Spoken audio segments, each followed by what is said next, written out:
Labor. I am a volunteer at the Hartford Dismas House. With me is Tom Grillo, who is our executive director. I'm introducing Duncan McDougall, who is founder of the Children's Literacy Foundation. Do you guys go by CLiF or the whole name? CLiF. Yeah. All right. And Laura Rice is here, who's also their executive director. From the Howe Library, we have Tessa Johnson and Jared Jasich. Thank you so much for providing this beautiful room and all of this technology. A couple of housekeeping items. If you're on Zoom, please mute. If you have a phone here, also please mute that. Hartford Dismas House is celebrating its 10th year anniversary. We have served almost 200 people in the years that we've been open. And it's wonderful. And more than half the people that we help are parents of minor children. And intersecting with a program like CLiF is such a gift to people who are leaving incarceration. And we're just honored to have Duncan here today to talk about not only connecting children at risk with literacy and reading and writing, but also a special program that he instigated that connects people who are incarcerated with their children through literacy. And I'm so honored to have you here. And that's it for me.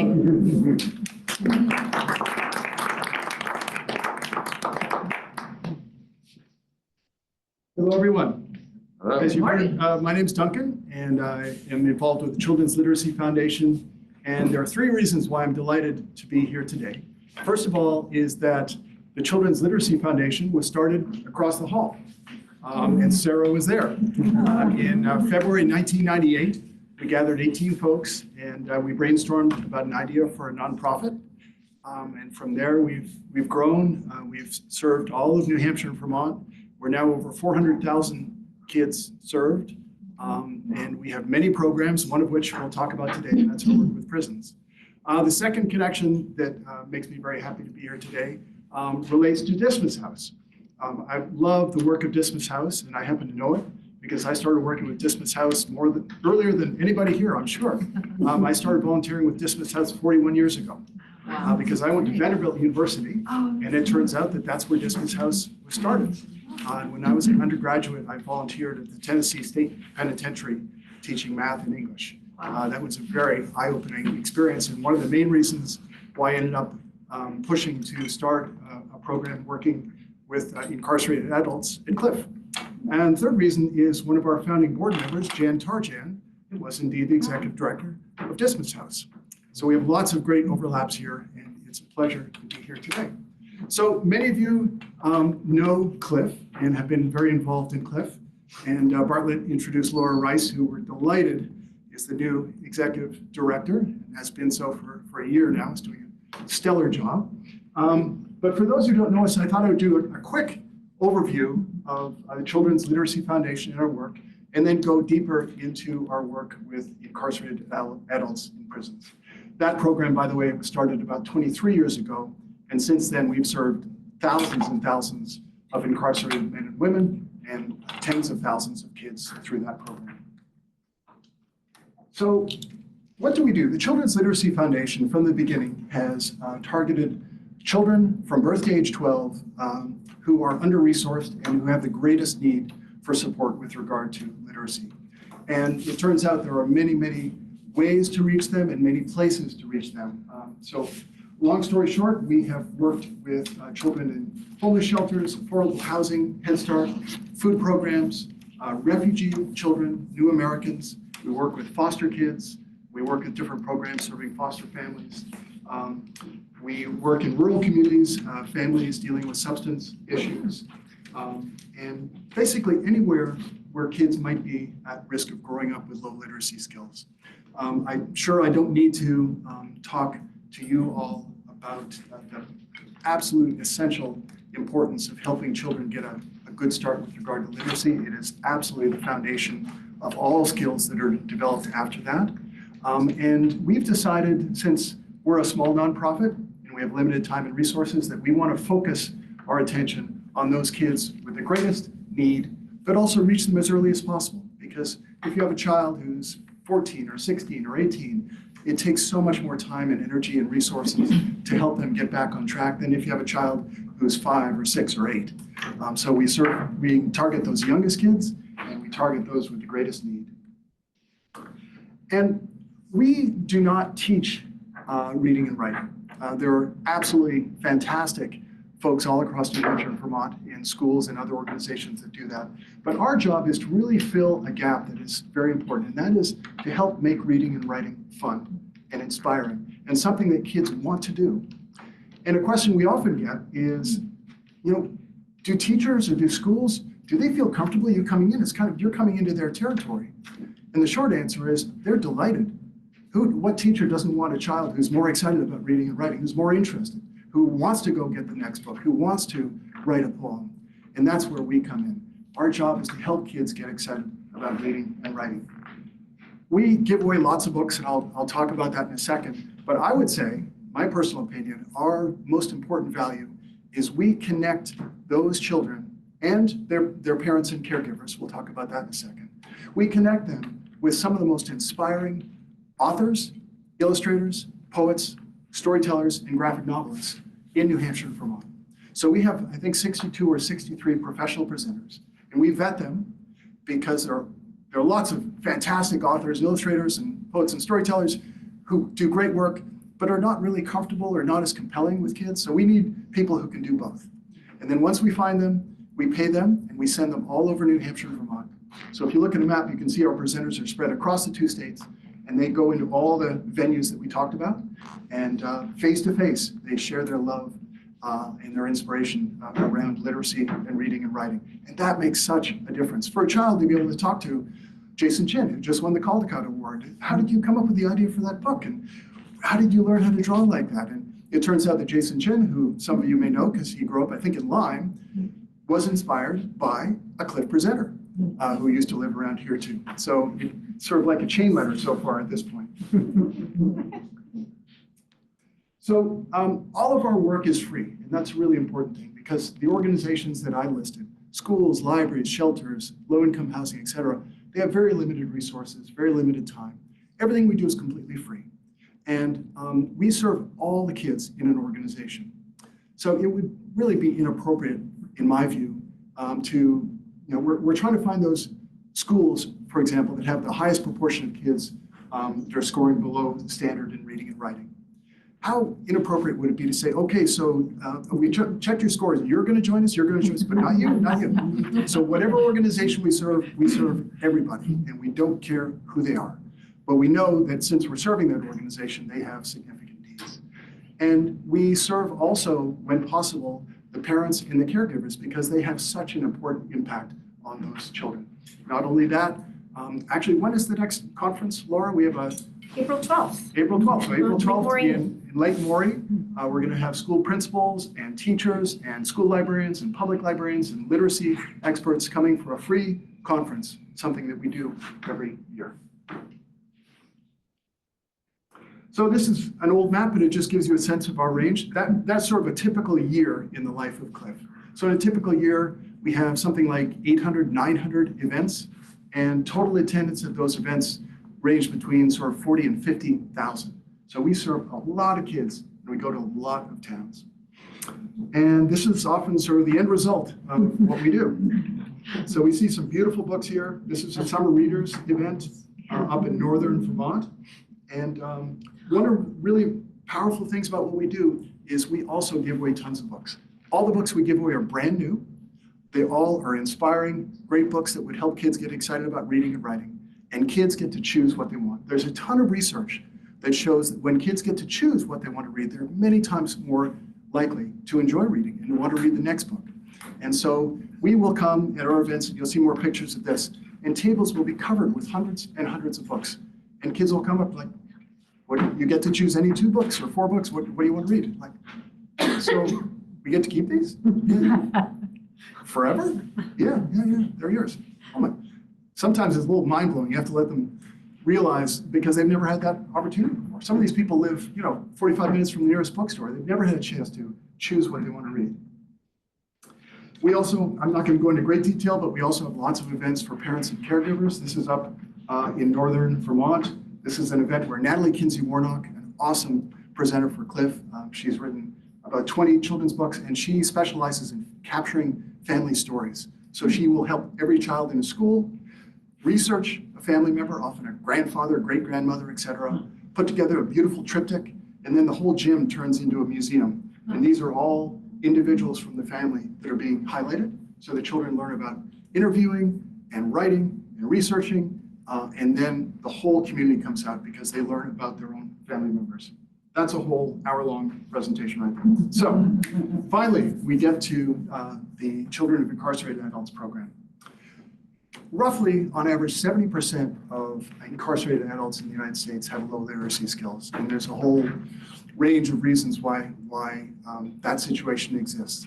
But given that, their children are at much higher risk of going down the same path. And statistics show that 75% of incarcerated women, roughly, have minor children, and 65% of incarcerated men have minor children. And in my view, when an individual is sentenced to be in prison, their children are sentenced as well. They're sentenced to be without a parent. And they didn't do anything. And a lot of research also shows how critical it is to maintain family ties, or at least ties with some sort of network outside of a prison, so that when an individual is done with their sentence, and almost all of the inmates in the United States, vast majority of them, eventually are going to be returned back to their society, their communities, they need to have some sort of network, some sort of group of people who can support them. And one of the great ways to do that is to make sure they maintain connections with their family and with their kids. So we give regular seminars to male and female incarcerated adults and encourage them to share books and stories with their kids. As I mentioned, 70% of them have low literacy skills. So we share with them tips and strategies so that anybody, regardless of their literacy skills, can share stories and books with their kids. How do you do that? Well, some of you may have done this with your kids or grandkids, where you open up a page and you look at the pictures and they're like, oh, look at that. That's a tree house. Oh, I remember when I was a kid, my dad built a tree. He wasn't great at building. I almost fell down once, but anyways, I was up there one time, and you could have a whole wonderful interaction around a book without reading a single word. And of course, there are wonderful books, as Sarah and others know, that don't have any words at all. So anybody can share a great book, and we show them how to do that. So we have a series of seminars, and by the way, we work with a range of prisons. We work with the men's prison in Concord, New Hampshire, the men's prison in Berlin, New Hampshire, way up near the Canadian border, the women's prison in Concord, the women's prison in South Burlington, the men's prison in Rutland, and we're always looking for new facilities that can accommodate our program. We need some great support inside the walls to make that happen, but we're always looking for those. So for those facilities where we have long-term relationships, and some of these are 10, 15 years old, we go in usually 4 times a year and hold seminars with any men or women who want to come. And it's important to note, some people think, well, are they really interested? I mean, when you show up, do they care? I'm like, well, you can't force them to see you. So they've decided to come. They've taken time out of whatever their schedule is to come and see you. So yeah, they're absolutely interested. Plus, keep in mind that for these men and women, there's very little that they can do for their families while they're inside. And this is an opportunity for them to learn how to better connect with their kids, which they want to do. And we'll have tables and tables covered with books, and they get to choose whatever books they want. And they get to write notes in the books. Hey, buddy, I saw this book. I know that you love, cars, and this looked really exciting. I want to talk to you the next time you read it. And love you, and we'll see you. And then our volunteers take those books and mail them home, package them up and mail them home. We do that 4 times a year. And we've been going to these facilities 4 times a year for years and years. So some of these kids have an entire library at home full of notes from mom or dad. And the stories we hear about the strengthened connections that occur because of that are really powerful. So this is a picture from the men's penitentiary in Concord, New Hampshire. I'll be going there in a couple of weeks, and actually some folks in this room will be joining me, which is fantastic. And so it's a really fun conversation. And these men in particular are there because they want to learn more. They want to connect with their families. And for a lot of them, the relationships with their families are strained. And maybe they haven't seen their kids for a long time. I was reading, let's see here, 59% of fathers and 58% of mothers have no visits from their kids. 62% of parents in state prisons have families more than 100 miles away. It's a challenge to stay connected when you're incarcerated. You know, think about Berlin, New Hampshire. That's a long way. A lot of the families don't live near Berlin. They might not have reliable transportation. They may be working multiple jobs. So some of these men and women might not see their kids for a long, long time. This is a way to maintain connections with them. And these are really fun, interactive. There's lots of questions, stories. And then one thing we always do is we tell one story, which is funny because you would think that's kind of strange to do in a prison. They love to hear stories. So we tell a story and we're basically modeling the storytelling techniques and they're learning from that. And some of these folks have seen us dozens of times and they're still learning something each time because every time we try to bring different folks and they all bring different perspectives. So at the end of a seminar, this is a typical scene. We'll bring one row at a time up and they'll look at all the books. And a lot of them, they might not have seen their kids for a while. They might not really know what they're interested in, sadly, because they haven't been involved. So we get lots of questions like, so, you know, I've got a 7-year-old daughter. Okay, cool, what is she into? I'm not really sure. All right, so here are some books that I think a typical 7-year-old girl might be interested. So we guide them to books that might be appropriate. And as they come back and again, they'll send a book home, they'll talk to the child, oh, I love that, but this is kind of book. So they have the ability to tell us, we would like to get this book. My daughter said she wants to get book number 2 in the Rick Riordan series, and we'll go ahead and buy it and have it waiting for them the next time we see them again. So it's so important to get the right book to a child's hand, because when a child gets to choose, again, they're much more likely to get excited about reading and writing. Then once they've chosen the books, we strongly encourage, very strongly encourage each man and woman to write a personal note. And this is parents, but it's also grandparents, and it's also aunts and uncles, because some folks don't have kids. So we want them to stay connected with their families, whatever their families may be. So they write wonderful notes. Here are a couple of examples that we were allowed to show, but we see hundreds and thousands of these notes, and they're really warm and wonderful and heart-wrenching at the same time.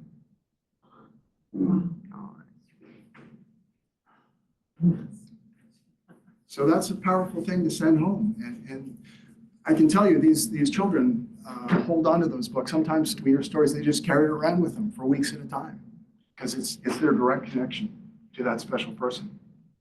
Another thing we do is we have regular family fun days. So we will visit the facilities. We'll organize with facilities. So it typically is, maybe Mother's Day or Father's Day or around the holidays. And we'll send a professional presenter in. And all the families will come. And there'll be food and drinks and music and games and storytelling. And then when we're done, of course, all the kids get to choose whatever brand new books. And a lot of the moms or dads will be there to sort of look at the books with them and talk about the books with them, and that's a really fun time. So this is up in Berlin, New Hampshire. So just a quick couple of pictures. If you are new to CLiF, our headquarters is actually up in Waterbury Center, Vermont, and that's where Laura and the staff are. And I know that they would love to see anyone to go up there. Just let her know if you're coming, and she'll make sure to give you a warm welcome. And we're so excited because just recently, as in a year ago, we built a brand new headquarters. And many thanks to many folks in this room who made that happen, but it is a stellar facility. And we have lots of staff members and lots of volunteers because we give away out of that facility close to $1 million worth of brand new books every year. And every book needs to be brought in and sorted by reading level and stickered and labeled. And then we get a request, we're going to this school or this shelter or this facility, and we'll have a sense of how many kids and what ages. And then our wonderful volunteers will pick from the shelves. We need 50 of these books and 30 of this and 20 of that. We'll have boxes and boxes of books, and we'll take them out, lay them out, and then kids get to choose. So again, all our programs are free. We have regular conferences, one coming up in a couple of weeks for educators and also for parents. We have a lot of parent seminars to help parents understand the same lessons that we were talking about, how anybody can share books wonderfully with kids, how important it is to do it on a regular basis, and how special it can be, both for the kids and for the adults too. And we have 8 literacy programs. We have a wonderful website. If you'd like to go to the website, you can read all the programs and you can see videos from each of the programs. Speaking of videos, I'm going to show you a video in 1 second, but before I do, catch my breath and ask if any of you have any questions so far about CLiF or about our program in prisons. I have a quick question. Yes, Emily. I was just so interested in how you said when you go to the prisons, you sort of model storytelling and Yes. they get sort of used to what the whole setup is with a story. So is it in your presentation that you're modeling it, or are you saying this is a book and this is how it's told? Or I'm just curious what you mean about that. I'll tell you a quick story. So when we started, Here we go. when we started CLiF, after about 1.5 years, 2 years, we said, now we're ready to see if we can start working in prisons. So we started contacting prisons. And in those days, they were a lot less interested in this type of program. So we got no for 2 years. And then I kept contacting wardens and staff members, no. And finally, up in Newport, Vermont, they said, you can try it. All right, you've been bugging us enough. You can try it. On this Saturday, it's a family visiting day. If you want to come up, here's the way it works. There are families there, they've driven a long way. You can't interrupt them, but you can just stand up and say, I'm going to do a book giveaway and a quick storytelling. If anyone wants to join you, they can. Otherwise, you got to go home. Like, all right, fine. So I went up there with another CLiF staff member, and we set up the books, and there were about 20, 25 families. And I'm like, sorry to bother you, but we got some books and a story, and if you want to come. Like 90% of them came over because it's a really fun thing to do. And it's, if you think about it, if you're going to a family visiting room, it's tough. There's not a lot to talk about, or sometimes it's strange. So like storytelling, brand new books, that'd be fun. So everyone came over, we had a great time, we did storytelling, and everything was great. So the same experience was when I went the first time to do a seminar. And I thought, well, they should learn how to tell a story, but it's a little strange. I'm sitting in a room, as you saw, with like 60 men who don't look like the typical children's book audience. And so I'd like to read you a story to see how it goes. And So I started telling a story that's appropriate for 5 or 6 year olds. And it's about a 25-page story. It's about a rabbit and a fox and the trouble they get into. It's a really kid-like story. So I got about 5 pages in showing how you can just take a look at the pictures and all of that. And then I closed the book like, okay, so now you get the idea. And first row, if you want to come up and choose the book. So first row came up, and then about 3 or 4 people in the audience, Mr. Duncan, yeah. What happened in the end of the story? I'm like, you guys are pulling my chain. No, what happened at the end of the story? All right, so let's go to page 5. And so every time I have to tell a story. And every presenter has to tell one story. They love to, why not? Kids' stories are fun and positive, and sometimes that's a little change of pace where they are.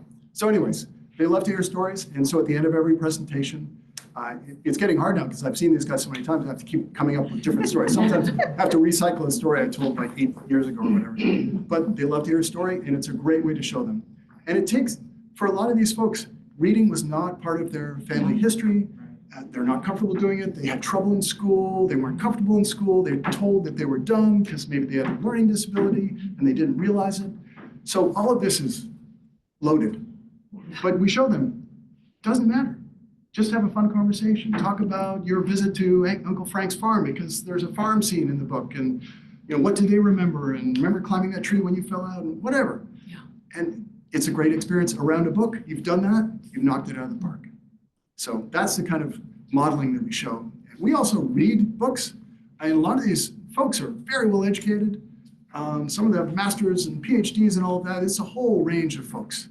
And especially with opioid epidemic, you never know who you're going to see. So it's a whole range of folks, but for a lot of folks, reading is a challenge. So we model how it's easy for anybody. Any other questions? Yes, Teresa. Susan on Zoom is wondering if there are halfway houses in Vermont and New Hampshire, and if so, do you provide programs there?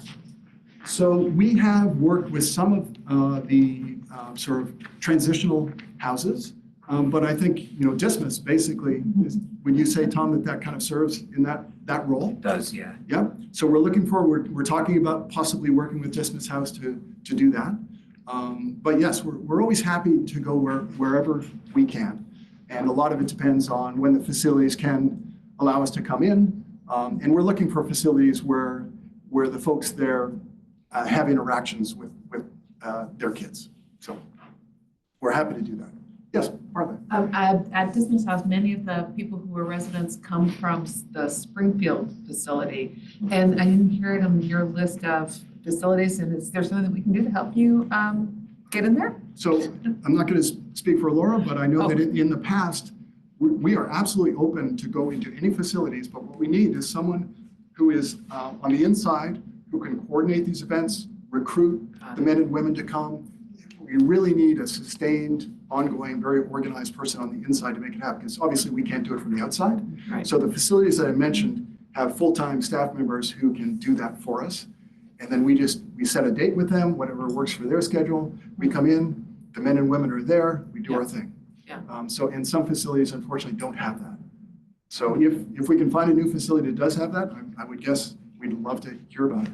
We absolutely would. And I think, needless to say, during COVID, everything was shut down. And so we lost some momentum with this program. And now we're starting to, just this past year, we've been back into all of the facilities that we have historically been in, and we're well positioned now to speak with new facilities who might be interested. So, but Duncan's absolutely right in terms of having a connection and having that build from within is essential. So. And by the way, during COVID, we weren't shut down. We basically couldn't go there in person because they were all in lockdown.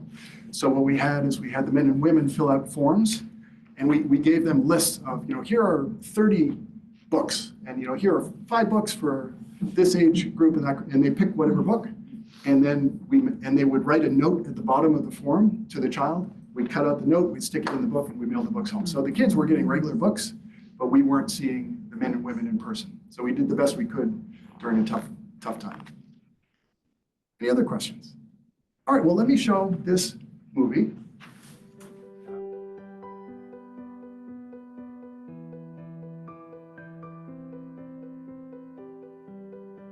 My name is Duncan, and I work with a great group called the Children's Literacy Foundation, and we have been so happy to be coming here and visiting for the last 2.5 years. It's a day I can spend with the family. The kids seem to enjoy it. Every year they remind me about it. They talk about it often. It seems to affect them greatly, and it has a huge impact for me because it's a chance for me to be as much involved as I can. I think the CLiF program is awesome. It definitely keeps us together with our kids. It's like something that we can kind of still be there for in a way. I think it's a great program. I think that it encourages the children to read more. They love the books. She's learning actually how to read from the books that we give them from CLiF. So events like this is just awesome. I mean, you couldn't ask for anything better. CLiF hosts special family literacy celebrations when inmates, children, and caregivers gather at the prison to enjoy special food, games, storytelling, and new books for the children to keep. That was refreshing. It kind of means the world to me. I have little contact with my children at this time, but I enjoy sending them books, and hopefully they think of me as often I think of them. CLiF gives regular seminars to inmates to encourage them to read with their kids, and offers strategies and techniques to parents who are not strong or confident readers. Not surprisingly, these moms don't get to spend much time with their kids, and CLiF helps give them the tools to connect with their children through storytelling. The program not only helps build literacy skills in the kids, but it also helps the mothers improve their own communication skills while strengthening their bonds with their children. CLiF donates children's book libraries for family visiting rooms, so inmates and their children can have a fun experience reading together on visiting days. The relationship with me and my daughter have gotten a lot better through the books that I send her from CLiF. This program's amazing. It really is. CLiF supports the Storybook program, in which inmates can record children's books onto CDs or MP3s, and CLiF mails the books and recordings home to their children. All children need their parents, and both parents. Inmates are going home, they're going to be living in the community, it's just a matter of when. So this way they're prepared, they already have a relationship with the child. So we have the whole gamut of books here. And we're going to talk about a lot of them, and we're also going to talk about different ways to share them, and we'll tell you guys a story. What I wanted to say is that anybody can tell a fantastic story. These are a few tips on how to get kids excited about reading. He was so excited. Free books are great, but listen to him tell a story and just some of the tips he gives us as fathers as far as communicating with our children, it's priceless. At each seminar, inmates select books for their children, write special notes in them, and then CLiF mails the books home. The CLiF seminar, I think it helped. It just made it more like she wanted to listen. This program is something that lets us escape from the prison life and allow us to, be more involved in our kids' lives, and that's what we're trying to get back to. To learn more or make a donation, go to www.clifonline.org. I can't believe I neglected to mention one of our favorite aspects of this program, and that's the storybook program. So we also, in all the facilities, donate a significant number of books, and the men and women can choose books from that collection for free, and then they set up a time. We've also donated recording equipment, and so they can record a children's book onto MP3 or CD, and then the recordings and the books are sent home to the families. So kids can hear mom or dad or grandparents read a story to them at night and have the book in their hands and hear their voice. And that's a really, really powerful way to stay connected to. And last thing I forgot to mention was that we did some research about 6-7 years ago. We were curious what kind of impact we were having on the men and women we were serving. And we handed out questionnaires in different facilities. And it turns out, much to our surprise, but we were delighted to hear that 98% of the men and women reported that the CLiF program helped strengthen the connection between them and their children. 97% said they were, after going to seminars, were more comfortable sharing books with their children. 91% said the CLiF program helped their children become more interested in books and stories. 90% said that they reported sharing books and stories with their children more often as a result of the program. And one thing that really surprised us was that a significant portion said that they were now more interested in pursuing education themselves. And so getting their GED or others, because we talked about the value and the importance of reading and writing and literacy in their lives. And when they really understood that, they thought, well, not only do I want to do that for myself, but I want to model it. And a lot of the men and women we see, we've set up children's book libraries in family visiting rooms of all these facilities. So when families come in, they can read the books. So sometimes they're like, well, I'll read a book myself, and then I'll send that book home and we can talk about that book. So as I mentioned, it's a very challenging thing to talk with your kids from a correctional facility. Hey Dad, what's new? Not much. How are things at school? Good. You doing all right? Yeah. So then we talk with these folks and like after you send the books, you've been sending books 2 or 3 times. How is it? Oh man, I talked for like 45 minutes with them about the books and about characters in the books. And now we have all sorts of stuff to talk about. And he's given me a list of books. So here's the next book he wants to get. And it opens up a whole avenue for them to connect. And also for the partners back home, a lot of times there's some tough water that's gone under the bridge and they feel like they've really let the family down. And they see on a regular basis books coming in and notes, and then suddenly, okay, so this person really does care about the kids. So it helps reconnect that family that way too. So there are a lot of really positive repercussions that happen through this program. And I tell you, for a parent, you're not really supposed to like one child more than another. The same thing is for CLiF in our programs, but this is one of our all-time favorite programs that we do. And every time we get to go in and work with folks, we love doing that. So any other questions come to mind? All right. Yes, please. So you said that started across the hall. Yes. Why did you decide to start CLiF? What did you see that was lacking that made you say this is something that's really needed? Sure. Well, I've been working in business. I actually went to Tuck across the field and worked in business in Boston for 7 years and decided that was great, but really wasn't who I was, and wanted to do something in the not-for-profit world and wanted to live in this area because I love New Hampshire and Vermont. And so I've been a lifelong reader. I had worked as a school teacher I'd worked with refugee families in the past. I'd worked in prisons. So I thought I know that I can contribute something to it. And so I spent 9 months going around New Hampshire, Vermont, and speaking to about almost 200 people, including Sarah, who I burst into her library unsuspecting to her. So I talked to educators and lots of folks and said, this is an idea I have. I'd like to start an organization that serves underserved kids in New Hampshire and Vermont, this age, this types of programs. What do you think? Got some great feedback, convened 18 of those folks in that room, the Murray room, and I think 14 ended up being founding board members. And we got started with one program serving rural public libraries, and then we added author visits, and then we added the prison program, and then we added shelters, and it grew from there. So it's been 26 years now, and we've given away about $11 million worth of books. We've served 410,000 kids-ish, and we've been in about 94% of all the communities at some point in New Hampshire and Vermont. So we've got a few others we're going to get to, but there's some, the Hanovers and the Limes of the world probably don't need our help. We're going to focus on the Derby, Vermont, Pittsburgh, New Hampshires. That's our bread and butter.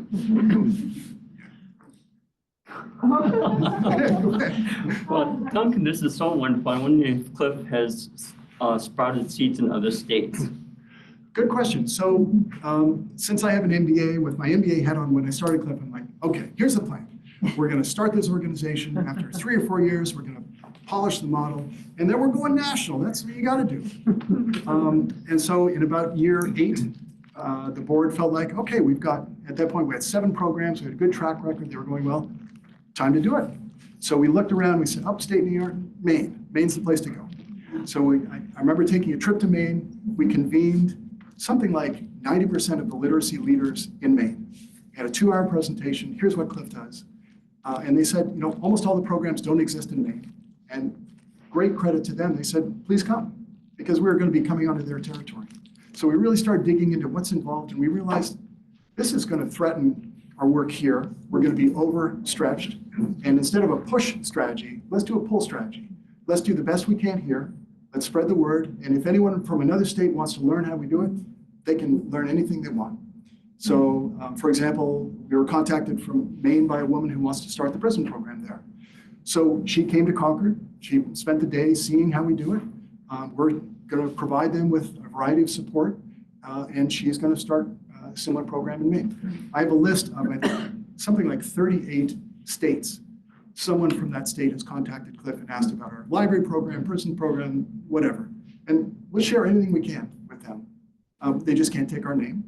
But other than that, please, the more kids that we can serve, the better. But we're going to do it that way. We're going to stick to Vermont, New Hampshire. It's up to the board and Laura, but at least until recently, we're just going to focus on our knitting and do the best we can here, because there's plenty of need. Sarah. Well, mine isn't really a question. I just wanted to express the magic of the moment when Duncan came to Orford Social Library and said, can I have 15 minutes of your time? And of course, we talked for an hour. And he said, what do you think? And I said, oh my gosh, yeah. And at that point, it was just the rural libraries. But you could just see the energy bubbling and the vision. And I said, yes, let's go for it. And so it's been a beautiful journey to see how it's, as you say, instead of going thinner, it's gone deeper. And that's just been beautiful. So thanks to hundreds and hundreds of people, Deb and Sarah and Mark and Carolyn and Rick and Laura and others who've made this possible. So it's definitely a team effort. Started with a seed. I work with Camp ! And Duncan has been a major part of what we do. We have a residential camp for underserved kids, and he comes in at the beginning of camp and gives away books, and we have storytellers coming, and it is truly an extraordinary experience for these kids. And Duncan leaves, after the books are gone, but the kids are there reading the books all week long at camp. And I just can't thank you enough for all that you do for camp. Yeah, that's really fun. We've had some presenters, we've been going to camp for 20-ish years now, it's been a long time. And we bring professional storytellers there, and it's been really fun because at night around the campfire, we have all these kids, we have like really amazing storytellers. And now some of them have taken it upon themselves where every year they have like 2 or 3 professional storytellers come from New York City and others and just knock the socks off the kids. But we have an on-site library there, so they get to choose books that float around all week at the camp, and then they get to choose brand new books too. So always a pleasure to come to camp. Thank you. Yes, please. Do the events and programs at homeless shelters kind of resemble the family day events at prisons or something unique? So typically what we do is a facility like that, we would try to set up a time often in the evening where the parents and the kids can be there, the caregivers and the kids. We'll do a seminar first with the adults, similar to what we talked about, the importance of sharing books and stories with kids, the impact they have on a child's development, and ways anybody can do it. So we model storytelling. Then the kids come back and we do a storytelling. So not only the kids have a fun time, but the parents think, oh, that's what it looks like in action. And often they're like, I had no idea. My kid would be so excited about a book. They're usually playing on a video game, but clearly they're having a lot of fun. And then see the kids go up to the tables and like, they're having trouble deciding which books to get. They're so excited about books. I had no idea. So that whole package is usually what happens. And then we also donate an entire library of children's books. So every time we serve a shelter, there's a $2,000 library often that is on site for good after that. So the families can have beautiful brand new hardcover, Mylar cover books that'll last 30 years. Yeah. So if anybody knows of an organization or group of kids that would benefit from our work, again, children from birth to age 12, under-resourced, maybe having trouble literacy-wise, please tell us, because we want to serve as many folks as we can. Go to our website, the application, each program page has an application. It's very short. We know that people are stretched and they're really easy to fill out. And the more folks we can serve, the better. So we'd love to hear about it. Any other questions? Yes, Deb. So I just think it would be a great opportunity to tell people that there's also the year of the book. Sure. With the school. I almost want to pass that one to Laura. Sure. So one of the other of the 7 grant programs that CLiF has in addition to this program is called the Year of the Book. And in many ways, this is sort of our flagship program. It's a year-long partnership with, and usually we serve about 10 to 12 schools in New Hampshire and Vermont total. We spend all year with that school offering a whole variety of programming and resources. Usually there's 4 to 5 author, illustrator, storyteller, graphic novelist presentations. Each child in that school receives, over the course of the school year, 10 books that they can choose themselves. We provide library books for the school library. We provide library books for the classroom libraries. We provide project funding dollars for teachers and others in the school they have a creative literacy idea that they want to do, that we can fund them to do that project. And that goes on for the course of the entire year. So it's really, this particular program is to, as we call it, build a culture of literacy at the school so that those kids in these under-resourced schools are just getting just a whole plethora of opportunities and experiences as it relates to literacy, building what Duncan has spoken about, which is the whole fun and enjoyment of literacy. We know those teachers are teaching the how to read, and we're coming in with all of the exciting opportunities to get excited about reading. And it goes on all year long. And then for all of those schools that have been our Year of the Book schools, that next year we offer a small, what we call momentum grant, because obviously those schools hopefully have gotten a lot of momentum and excitement in that first year. We don't want to say goodbye in June and be like, okay, good luck. So we provide additional funding that next year to those schools to hopefully keep some of that momentum going. And in perpetuity, all of the staff from those schools, and we're now to about 120 schools, they can come to the conference that's coming. So it's a community literacy conference. It's an all-day conference with special outside speakers and full lunch and everything. and they get to come in perpetuity for free because we want to stay connected with them, share new ideas from the different schools. And it's an absolutely wonderful, wonderful day. And I really reiterate what Duncan said. If you know, in your networks and who you're connected with, we are always trying. What I worry about is, who are we missing? Who doesn't know about our grant programs and who doesn't even know to apply? And we have all sorts of ways that we try and get the word out. And there's no better way than someone, contacting a librarian at a school that they know saying, hey, you should give CLiF a call. And there's lots of information on our websites. You can also just pick up and call us. Our 2 program managers are amazing about sort of listening. Okay, what are your needs? What are you looking for? Well, actually, I think you're better suited for this grant, not that grant. Or sometimes a community partner will start with one grant and then the next year they apply for a different grant. So there's connection. We're always willing to work with a community partner. And we really, again, getting the word out, letting people know what we do, passing that word, that is hugely helpful to us. The last thing I'd love to do is hear from any of the CLiF folks who have joined me in giving these seminars. And I know that Laura, Mark, Rick, Deb, and perhaps some others have done that. But if you have any just brief observations or, yeah. Well, I have been fortunate enough to go to the Concord Men's Prison twice with Duncan. And one time we went into the high security section of the prison, which was a little intimidating. I'll be honest with you, because we were in a small room with about 20 men, and the prison had not initially wanted us to have all of them in one room together and said you have to meet with them one at a time.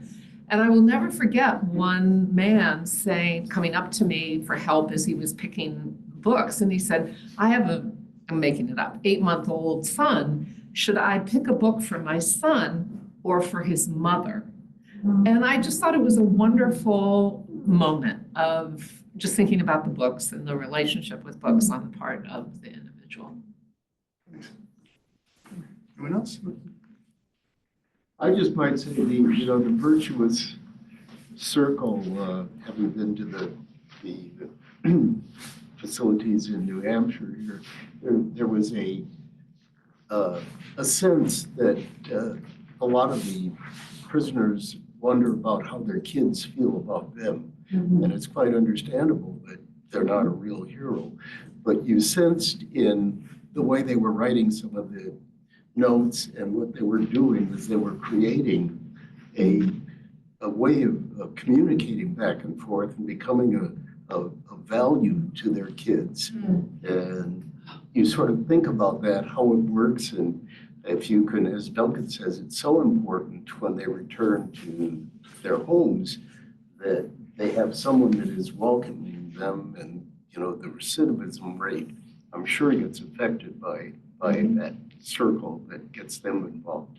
The other message we share with them, thank you, Rick. The other message we share with them is that books are a wonderful vehicle to start conversations about topics that a child would not let you talk about otherwise. Mm-hmm. So you can be reading a book to a child, and if you were having a one-on-one conversation about whatever it might be, and they're like, I'm not talking about that. No, walk away. But in a book, like, why do you think George did that? What would you do in that situation? I remember when I was a kid, I was in a situation like that. This is what I did. It allows you to have those conversations that are really tough. There's one book called Spirit Bear. What's it called? Something. Meeting Spirit Bear. It's not quite the title. It's about a child who beats up another child very badly and gets put on an island. This is up in the northwest of the country, and gets put on an island for a year and processes all of the challenges in their life. And that's a book that gets sent home a lot. And I have a lot of men and women who say, my child is at risk of joining a gang or whatever. And I sent this book home, and we had these great conversations. And that book really helped us broach a topic we could not talk about otherwise. Mark. I'll say I went to a Year of the Book presentation at Hardwick Elementary School in Hardwick, Vermont. It's a community with its challenges. We have a vacation home up nearby, so we've gotten to know the community pretty well. And it was done by Jason Chen. And what was remarkable about it to me was that he would bring, or the school would bring entire grades in. There were 3 separate sessions, 2 hours apiece, or maybe an hour and a half apiece. And Jason would talk to them for an hour and a half. Not once, one was saying, I can't remember now, but perhaps the kindergarten, 1st grade, 2nd grade, 3rd grade, and so on. Not once was there a moment where a single kid acted out in any way. No kid was trying to get attention. No kid, well, other than the attention of perhaps Jason Chen, no kid was trying to just bother another kid. They were absolutely engaged, absolutely rapt. The only disappointment that sort of filtered out was that among the many presentations that year, this was one of the few where books weren't given out. There was a little bit of upset. But other than that, it was just magical. It was, Jason Chen is this marvelous illustrator and author who could, he would show the kids how he would draw each of the pictures and how he would connect it to the script. It was just beautiful. And he started by saying, here's the first thing I ever drew when I was 2 or 3. And my mom said it was good, so I started to believe that I could do this. But what was cool was that it gives the kids a sense that they too can start out doing something that perhaps isn't amazing, but could theoretically become so. It was just a thoroughly lovely day. It was one of those days where your mouth is tired from smiling. It was lovely. Well, and if anybody is a shopper at the co-op, the next time you go into the Lebanon Co-op, the huge chalkboards above the deli counter and above seafood, those are all illustrations Jason did back when he was still a high school student, when the grocery store first opened. And they're pretty remarkable. Yeah, he's one of the most celebrated authors and storytellers in the United States. I was just going to say one thing also. I'm so interested in, basically you're helping people have conversations with their own kids and families. And I feel like that is such a ripple effect through life, right?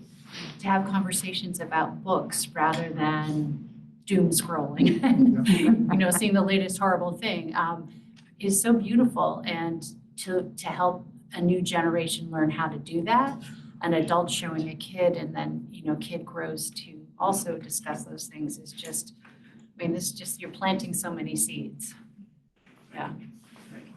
Well, it's a pleasure seeing all of you today. Thank you for taking the time to come out. For those who have been CLiF board members, could you raise your hand, or are a board member? I'm sure they'd love to answer any questions. Laura, the new. Oh, yeah. Laura, the new executive director, is here. We have some materials we'd love for you to take home. And all the information is on our website, very easy to access. And I want to thank Tom at Bartlett and all the folks from Dismas House. Dismas House is a fantastic program. We're looking forward to figuring out the best ways to connect with you guys. And we're so honored to be involved in your lecture series, and we wish it all the best. Thank you so much. Nice to see you.